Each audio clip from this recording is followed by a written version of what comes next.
July 1, 2012. A reading from the Holy Gospel of Jesus Christ according to St. Mark chapter 5 verses 21 to 43. When Jesus had crossed again in the boat to the other side, a large crowd gathered around him, and he stayed close to the sea. One of the synagogue officials, named Jairus, came forward. Seeing him, he fell at his feet and pleaded earnestly with him, saying, "My daughter is at the point of death. Please come lay your hands on her, that she may get well and live." He went off with him, and a large crowd followed him and pressed upon him. There was a woman afflicted with hemorrhage for 12 years. She had suffered greatly at the hands of many doctors and had spent all that she had. Yet she was not helped, but only grew worse. She had heard about Jesus and came up behind him in the crowd and touched his cloak. She said, "If I but touch his clothes, I shall be cured." Immediately, her flow of blood dried up. She felt in her body that she was healed of her affliction. Jesus, aware at once that power had gone out from him, turned around in the crowd and asked, "Who has touched my clothes?" But his disciples said to him, "You see how the crowd is pressing upon you, and yet you ask, 'Who touched me?'" And he looked around to see who had done it. The woman, realizing what had happened to her, approached in fear and trembling. She fell down before Jesus and told him the whole truth. He said to her, "Daughter, your faith has saved you. Go in peace and be cured of your affliction." While he was still speaking, people from the synagogue official's house arrived and said, "Your daughter has died. Why trouble the teacher any longer?" Disregarding the message that was reported, Jesus said to the synagogue official, "Do not be afraid, just have faith." He did not allow anyone to accompany him inside except Peter, James, and John, the brother of James. When they arrived at the house of the synagogue official, he caught sight of a commotion, people weeping and wailing loudly. So he went in and said to them, "Why this commotion and weeping? The child is not dead, but asleep." And they ridiculed him. Then he put them all out. He took along the child's father and mother and those who were with him and entered the room where the child was. He took the child by the hand and said to her, "Talitha koum," which means, "Little girl, I say to you, arise." The girl, a child of 12, arose immediately and walked around. At that, they were utterly astounded. He gave strict orders that no one should know this and said that she should be given something to eat. This is the word of the Lord. In this gospel, we see a miracle happening. Yung babaeng may hemorrhage na dugo na, no? May bleeding siya, no? Hinipo niya lang yung damit ni Jesus Christ, no? Kasi sabi niya, mahipo ko lang yun, gagaling na ako, alam ko gagaling na ako, no? Hinipo niya lang yung damit ni Jesus Christ at gumaling siya, no? And also here we can see another miracle, no? Yung batang patay na, no, with the faith of their parents, her parents, but the babae of 12, binuhay ulit siya ni Jesus Christ, Sabi nga ni Jesus Christ, hindi siya patay, no, natutulog lang, no. And so when Jesus Christ said, "Talitha koum," or "Little girl, I say to you, arise," bumangon yung bata, at sabi niya, bigyan niyo siya ng makakain, at buhay yan.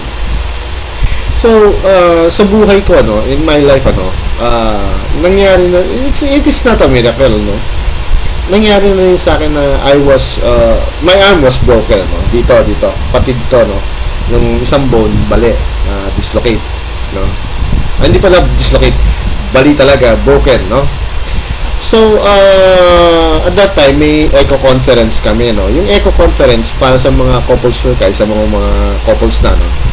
Is a large gathering, parang kumbaga sa YFC, yun yung ILC namin, no? International Leaders Conference, no? Yung echo conference namin, leaders conference din yun, no? Ng mga couples, no? So, as member of the Corinthians, yung tumutugtog sa sector natin, no? As member of the Corinthians, I was a basis of the Corinthians, ano? Obligado akong tumugtog, no? Pero how can I play, no? When there was a cast, no? May cast tong, nakaganon nga ako, eh. Ang cast hanggang dito, yung buong, palm hanggang dito, no? Ang cast ko dito, no? So, I cannot move my, pero, pinilit ko mag-bass kasi gusto kong tumugtog na nakakomang ako, no? The cast at that time was plaster of Paris, yung semento na puti, no?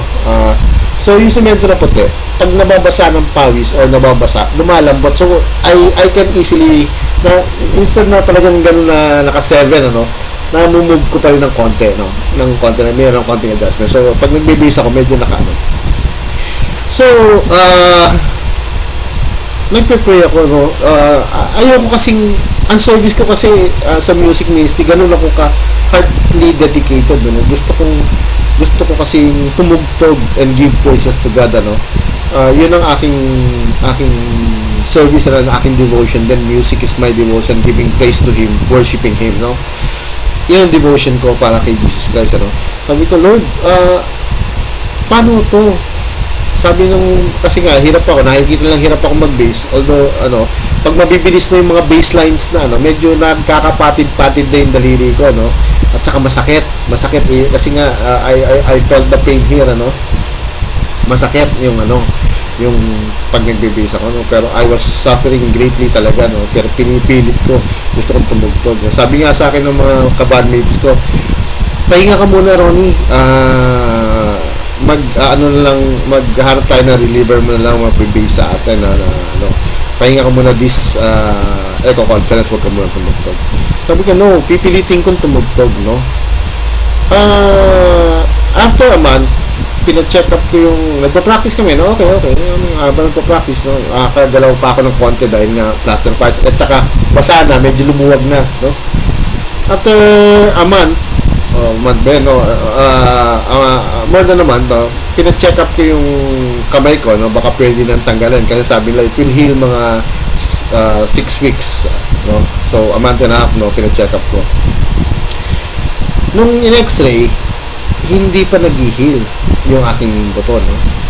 At tinanong na ako, ba't hindi nag-heal? Ba't ang tagal-tagal mag-heal, no? Sabi ko nga kasi I'm playing the bass, no? At gusto kong makatugtog, no? So siguro nagagalit sa akin yung sa orthopedic yung doktor, no? Pinalitan yung casco. Yung casco hindi na siya plaster of Paris. Yun na yung kulay blue, yung binabalot na ganyan, pagka tumigas talaga, ang tigas-tigas. Hanggang dito pa rin, no? Although hanggang dito pa rin, ang tigas-tigas na talagang hindi yung magalaw, no? Hindi katulad yung plaster of Paris, medyo nagaganong ko. Yun talagang hindi yung magalaw. So it became more difficult for me to play, no? Play the bass, no? Sabi ko. So every night, sabi ko, Lord, ganito na ba talaga ang ko? Hindi na ba ako makakatugtog? Hindi na ako makaka-play ng music, no? Ganito na ba ang will, no? Sabi ko ganun, Lord, gusto kong, I was praying, no? Gusto ko makatugtog, Lord, sa echo conference, no? Para sa inyo, Lord, no? So, malapit na yung echo conference, no? Ganun pa rin, pero I was still practicing, and it hurts more kasi nga matigas na yung cast, hindi na siya yung plaster of Paris na ibebend ko, siya talagang hindi. So it hurts more pagka ginagalaw ko yung mga daliri ko talaga na mabilis, no? It hurts more, talagang ang sakit-sakit, talagang it pains me more, no? Time na naman ang check-up ko, no? And it was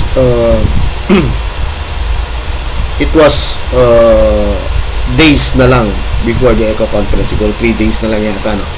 Time yung check-up ko, nung pina-check up ko siya, I was saddened na sabi ng doktor na hindi pa siya nag-heal.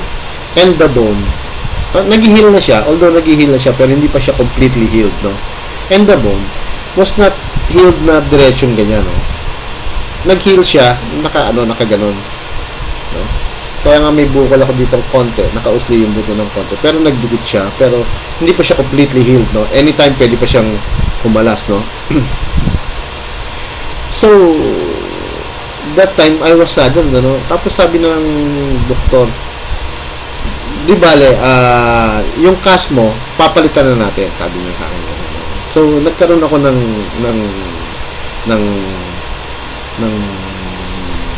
pag-asa, no?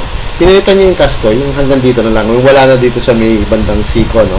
Hanggang dito na lang ang cast ko. So, half na lang siya, no? Although it was still more difficult to move my, pero hindi na-stretch ko yun ng gano'n, no? Pero yung time pala nun, no? Pag nasanay ka pala nakaganyan, ang hirap ng i-stretch sa ganyan. Masakit para sa yung i-stretch na yun, no? Baliktad naman, no? So, I was practicing my movement, no? Movement ng gano'n, no? I was practicing na talaga, no? Pero ang hirap. Parang umikli yung buto ko. Parang gano'n ang pakiramdam ko, no? Parang umikli yung buto. Pero, every night, I still keep praying. Sabi ko, Lord, sana gumanda ang performance ko, Lord, para sa inyo, Lord. Sabi ko gano'n. And the day came na echo conference na nga, although it was painful para sa akin, pero I still played the best music I've ever played ng echo conference namin. And for me, that was a miracle for me, no? A best cure. Pinagaling niya ako na para makapag-offer din ako ng praise sa kanya. Hindi siya miracle, pero it's simply having faith with your Lord, na bahala na kayo, Lord, pagalingin niyo ako, tutugtog ako para sa inyo. Di bali ng kung anong mangyari na bali pa rin yung buto ko, no? I was not worried about my bone, hindi ako nag-aalala. I am worried about giving myself, no, to offering myself, no, to play para sa echo conference, And he truly nag-heal naman siya, kaya lang baluktot, kaya lang ngayon nag-heal naman, okay naman siya, no? Wala naman ako na hindi maganda, no? Except pagka malamig, masakit nga lang. And ayun nga, having faith, believing in Him, that makakayanan mo yan, even though masakit, makakayanan mo yung mga trials mo, mga pagsubok mo, and He will gratify you, no? He will give He will bless you, no? Gagawin niya yung healing part, no? And so with that, no, I'd like you to reflect on something, ngayong gabi. Ang reflection nyo is about